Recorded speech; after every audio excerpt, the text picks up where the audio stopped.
देखा होगा कल बरेली के अंदर, तो मौलाना भूल गया कि शासन किसका है। वो ये मानता था धमकी देंगे और हम जबरदस्ती जाम कर देंगे।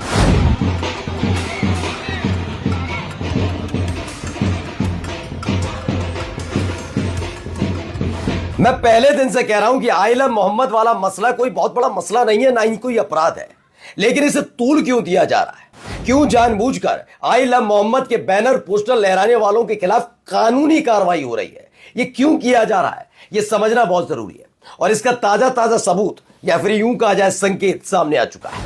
आज आपको दिखाऊंगा बिहार का दौरा अमित शाह साहब का, लेकिन उससे पहले ही आइला मोहम्मद मसले को लेकर फिर से टिप्पणियां की जाती हैं, माहौल गरमाया जाता है।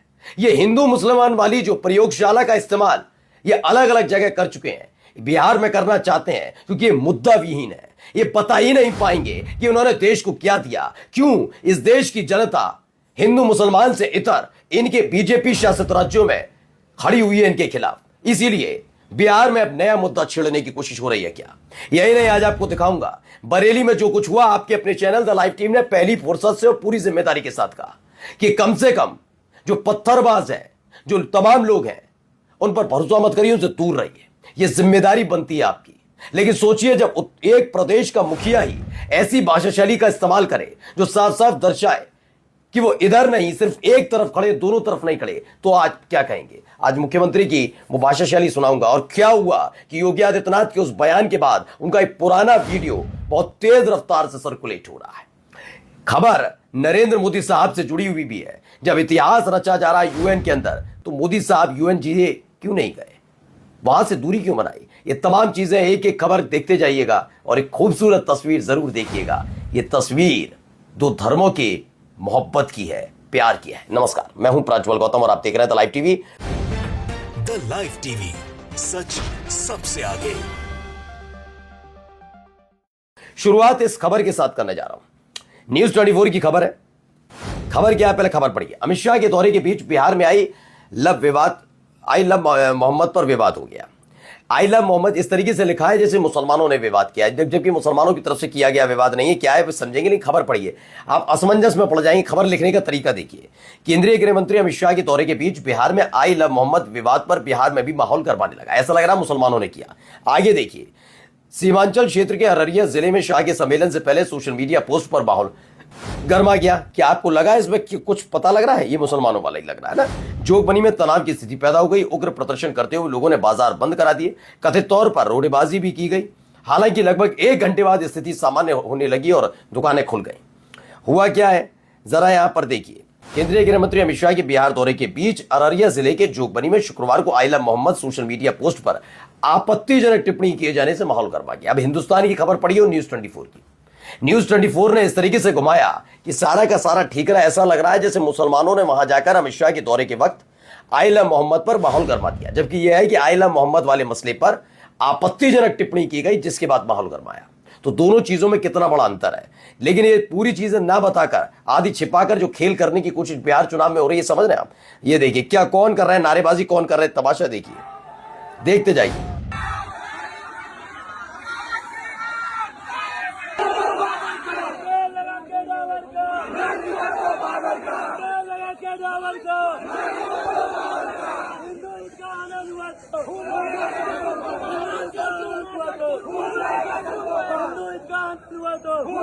मुझे बड़ा अफसोस भी होता है देखकर कि इन तस्वीरों में काश नेताओं के बच्चे भी होते, वो विदेशों में ना पढ़ते, कोई बीसीसीआई आईसीसी का ना होता चेयरमैन, वो भी यहाँ होता, कोई ना कोई तो होता बीजेपी का बड़का नेता का बेटा, लेकिन वो नहीं है, गायब। ऐसे बच्चे लगा रहे। यही बात मैंने कल बरेली वाले मसले पर कही थी।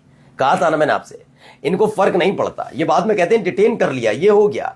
बड़े बड़े नेताओं के, उनके बच्चों को कुछ नहीं होता। आप सब लोग होते हैं, ये तो नहीं सुनते हैं, लेकिन कम से कम आपको तो सुनना होगा ना। समझ लीजिए, ये तस्वीर देखिए, ये देखिए जोगबनी, ये लड़का देखो कैसे आराम से यही नारेबाजी करवा देते। 26 सितंबर को जोगबनी अररिया बिहार नेपाल बॉर्डर साइड का निवासी राजा बाबू, विकास झा, ज्ञानी शाह, नेपाल का मशहूर आतंकी विष्णु, लिखा हुआ है इसमें, टीम राइजिंग फल्कन है, विष्णु, अन्य 50 अज्ञात दंगाइयों ने मिलकर पुलिस के सामने ये तमाम तमाशे किए। तमाम चीजें बताई गई, क्या क्या हुआ क्या क्या नहीं हुआ। और अब देखिए अलग से क्या हो रहा है। भारत टाइम्स में क्या कुछ किया जा रहा है। देखिए देखिए किसकी बाइट ली है, क्या हो रहा है। अभी यही नारे लगा रहा था गंदे आपत्तिजनक। देखिए पुलिस की मौजूदगी में आप कोई फर्क नहीं, आप पुलिस की मौजूदगी में आइला मोहम्मद नहीं बोलेंगे, ये सब कर सकते हैं।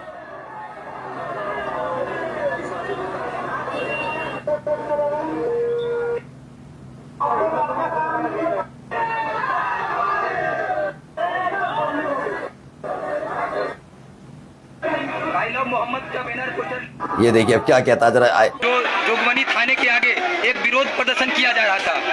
आई लव मोहम्मद का बैनर पोस्टर लेकर कुछ लोग विरोध प्रदर्शन करते हुए मार्केट की तरफ आए।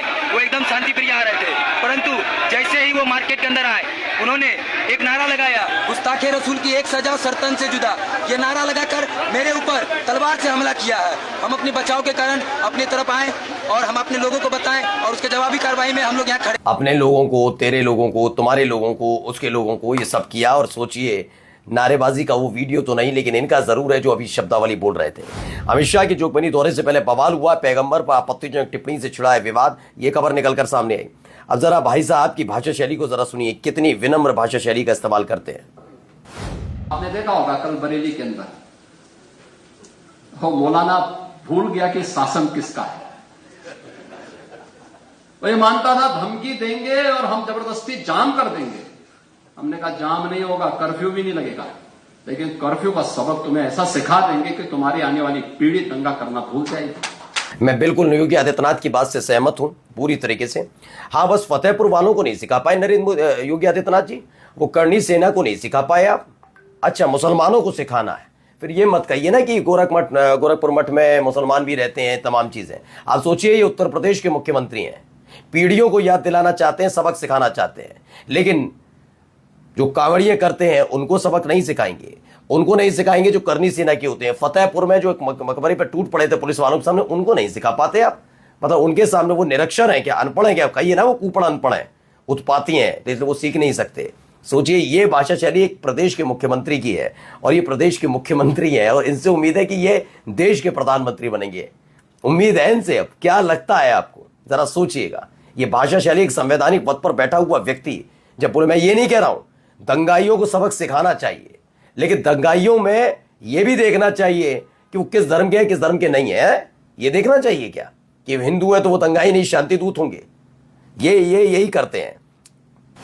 ये लिखा बरेली बवाल पर सीएम योगी की सख्त चेतावनी, मौलाना भूल गया था किसकी सत्ता है, जो जिस भाषा में समझेगा उसे वैसे ही समझाएंगे। फतेहपुर में जो किया था उन्हें भी समझा लेते, बहराइच वालों को भी समझा लेते, करनी सेना को भी समझा लेते, लेकिन नहीं, वहां पर आप नहीं समझा पाएंगे। मैंने कहा ना, सत्ता का इस्तेमाल फिर किया जाता है, और जब दूसरे लोग सत्ता का इस्तेमाल करते हैं तो क्या होता है, जब दूसरे लोगों ने सत्ता का इस्तेमाल किया था कुछ ऐसा होता है, फिल्मों के जरिए रखा जाता है। समाज की सेवा के लिए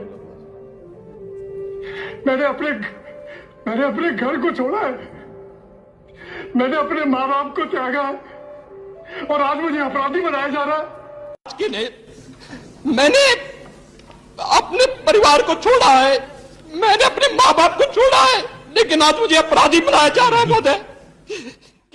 अब आप सोचिए कि ये शब्दावली एक वक्त में, मैं ये नहीं कह रहा कि गलत है, सही है, योगी आदित्यनाथ की भाषा शैली सांसद के तौर पर थी जब मुलायम सिंह यादव की सरकार थी। अब वही काम क्या पलट कर नहीं किया जा रहा। आप सोचिए फतेहपुर से लेकर करनी सेना और बहराइच से लेकर कितने ऐसे हैं कांवड़िए ही जो उत्पात करते हैं, उनके खिलाफ कभी ऐसी भाषा शैली का इस्तेमाल नहीं करते, क्योंकि सत्ता भी हाथ में है। जब सत्ता हाथ में नहीं थी तो ऐसे आप बकते थे। आप ये भी समझिए ना, आप कर क्या रहे हैं, और उसके बाद आप कहते हैं नहीं सब चंगा सी, सब सही चल रहा है। चलिए आगे जो खूबसूरत तस्वीर का मैंने जिक्र किया था, इस तस्वीर को देखिए।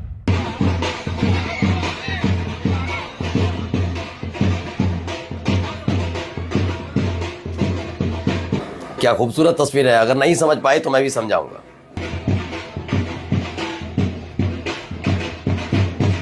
तो वाराणसी की अति प्राचीन रामलीला लाट भैरव रामलीला समिति के तत्वाधान रामलीला का मंचन हो रहा था। एक तरफ नमाज अता हो रही थी, तो जो काशी की गंगा जमुनी तहजीब का परिचायक थे, जो हिंदुस्तान की एकता का प्रतीक है, वाकई इतनी खूबसूरत तस्वीर निकल कर आई, लेकिन कुछ लोगों को ये पसंद नहीं आई। बचकर रहिएगा, हिंदूवादी संगठन के लोग टूट पड़े कल आप पर। अब देखिए उत्तराखंड में क्या हो रहा है जरा। आज तो हम पहाड़ बनाम मैदान नहीं कर रहे हैं, पर जिस दिन हम पहाड़ बनाम मैदान करने पे आए तो याद रखना हमारे 9 हिमालयी राज्य और है, हिमाचल हमारे साथ खड़ा है, हमारे साथ लेह लद्दाख से लेकर हमारे साथ असम मिजोरम सभी लोग खड़े हैं। पहाड़ की लड़ाई अगर बड़ी होगी, संकीर्ण होगी, तो देश के स्तर पे होगी, ये याद रख लेना। उत्तराखंड में क्या हो रहा है, खबरें आम जन मानस तक मुश्किल से पहुंच रही हैं। इस आक्रोश पर पर्दा डालने के लिए राज्य के मुख्यमंत्री मुसलमानों को आगे कर रहे हैं। उनकी बस्तियों में बुलडोजर घुमा रहे हैं। पुलिस द्वारा सरेराह मुसलमानों को पीटते हुए परेड निकलवा रहे हैं। लेकिन कब तक, आखिर कब तक छिपेंगे? जनता के मुद्दों से सामना तो करना ही पड़ेगा। इस प्रदेश के मुख्यमंत्री तो ऐसे भी हैं जो ये कह देते हैं ये तो नकल जिहाद है, इन पर तो कुछ मिलता नहीं है। ये तमाम चीजें निकल कर सामने आती हैं। और एक महत्वपूर्ण खबर जो मैं आपको दिखाने जा रहा हूं, अशोक कुमार पांडे ने एक वाजिब सवाल पूछा है। दुनिया के सभी प्रमुख देशों के राष्ट्रीय अध्यक्ष इस समय UNGA की मीटिंग में है, लेकिन नरेंद्र मोदी अनुपस्थित हैं। पाकिस्तान के प्रधानमंत्री ने कल जो बकवास किया उसका जवाब भारत के प्रतिनिधि ने दिया, लेकिन वही जवाब अगर नरेंद्र मोदी देते तो उसका बड़ा असर होगा। 56 इंची। नमस्कार। द लाइव टीवी, सच सबसे आगे।